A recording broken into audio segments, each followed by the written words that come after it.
Welcome to Just the Fit. Sometimes on Mythic Muscle, I'll use specific verbiage or talk about modalities that not everyone knows. And maybe you do know of them, but you'd like to understand them just a bit more intimately.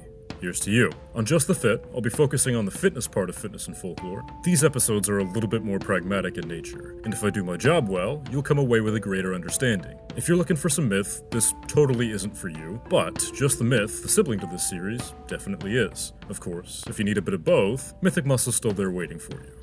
And hey, if you're not interested in fitness at all and you're still listening to support me, you've got a very, very special place in my heart.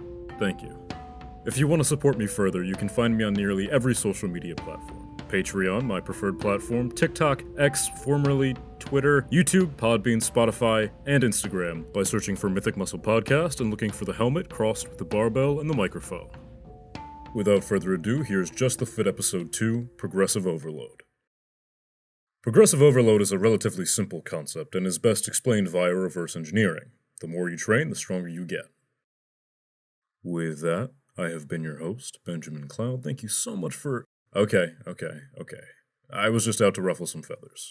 Progressive overload is simple, sure, but that's because of the immense amount of studies that have simplified the concept from extremely abstract to deadly precise. In essence, progressive overload is a training style or technique employed by pretty much all serious athletes / lifters / bodybuilders. If it's a fitness / physical modality, it's part of that list, I guarantee you. The idea is that with each training session, you should increase or change a variable, making each training session more difficult or intense than the last one. IFBB Pro Greg Doucette's maxim of train harder than last time explains everything you need to know. An example of progressive overload is this.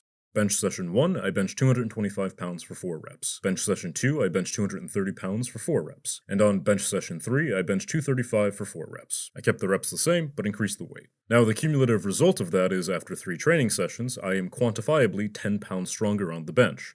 This seemingly minute change of 5 pounds creates a huge difference over time. It doesn't quite scale infinitely because, of course, the human body is only capable of so much. You can't quite add 5 pounds every training session for 500 sessions and end up with a 2,500 pound bench, though that'd be pretty sick. Progressive overload is probably the most studied principle in fitness. Someone out there can compile the actual data, but I'd go out on a limb and stick to my guns here. It's highly effective in stimulating muscle growth. If you've listened to Just the Fit episode 1 on RPE and RIR, you know that proximity to failure induces muscle growth. If you're constantly adding weight, you're going to be proximal to failure. It's inevitable. And obviously, if you have strength goals, progressive overload actually just has to happen. To get stronger at something, you have to incur a change in training. If you only trained bench press and you trained every day at the same weight at the same reps, you're not really getting stronger in an effective fashion. Aside from that, if it's no longer challenging, you cannot see results.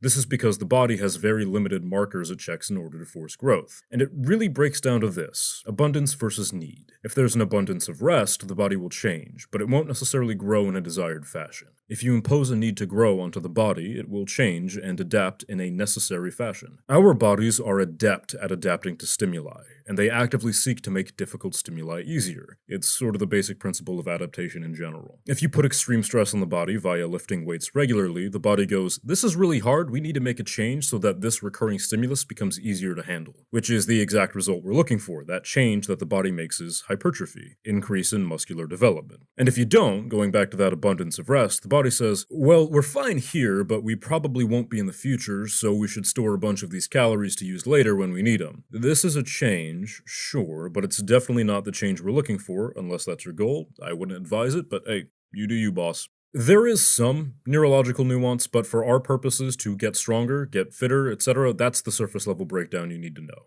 Progressive overload fits into the equation here by suggesting to the body that the stimuli is recurring and it's getting harder each time. So the body responds in kind by growing more and more each time the stimulus is employed, disallowing the body to ever plateau the gains. So what's a standard practical approach to progressive overload? Well, I'm glad you asked me. I'd start with a training goal in mind. This is much easier for strength goals than it is for hypertrophy goals. Strength goals aren't really subjective, whereas the way you look in a mirror totally is. Say your strength goal is a 315-pound bench press and you're currently at a 225-pound bench press. Great, it's going to take a while, but it's certainly actionable. You break down the big goal into smaller, more achievable goals. This is generally best practices for goal setting anyhow. For example, I call this the dartboard method. I'll run this program for 12 weeks. Just throwing numbers out, I'm not guaranteeing you that you could go from 225 to 315 in 12 weeks. By week 3, I'd like to have a 245-pound bench press. By week 6, I'd like to have a 265-pound bench press. Week 9, 285-pound bench press. Week 12, 305 bench press. And then on the final training session of the split, you hit your 315. So a 20-pound growth every 3 weeks or a slightly over 6-pound growth weekly. Now that you've got your targets to hit within those windows, try and get even smaller, like a dartboard. Weeks 1 through 12 will be identical in structure. Day 1, say Monday, I'll build up to my 225 for 1 bench. My next training session that week, say it's on a Thursday, I'll bench 230 for 1. Next week shows up, say I bench again on Monday, I'll bench 235 for 1. Then on that week's Thursday, I'd bench 240 for 1. Start of the next week, this is week 3, I'd bench 245 for 1. Repeat ad infinitum until the bench goal is met.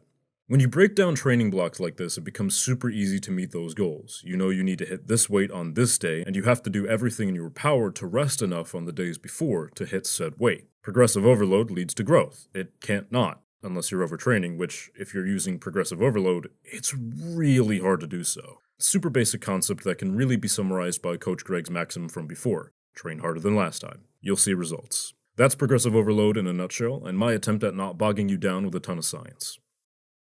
With that, I have been your host, Benjamin Cloud. This has been Just the Fit on the Mythic Muscle Podcast. Thank you so much for listening, and I hope you have a great day, an even better lift, and if it's a rest day, I hope you get some time to unwind. Take care, folks. Please consider supporting me on Patreon. For only $3 a month, you get Discord access, and you buy me a protein bar. $5 a month gets you Discord access with special colors and emotes, blooper reels, a shout out from me, and transcripts of each episode. $10 a month gets you all of that noise, a vote in our monthly poll, a personalized 10-second clip of whatever you want me to say, and every dollar spent at that tier goes right back into the podcast so that I might bring you a better listening experience. Follow my socials. You can find me on pretty much every platform by searching for Mythic Muscle Podcast and looking for the helmet crossed with a barbell and the microphone. If you made it this far, you're my favorite type of human. I hope you have a wonderful day, a fantastic lift, or if it's a rest day, you get some quality relaxation time. Thank you.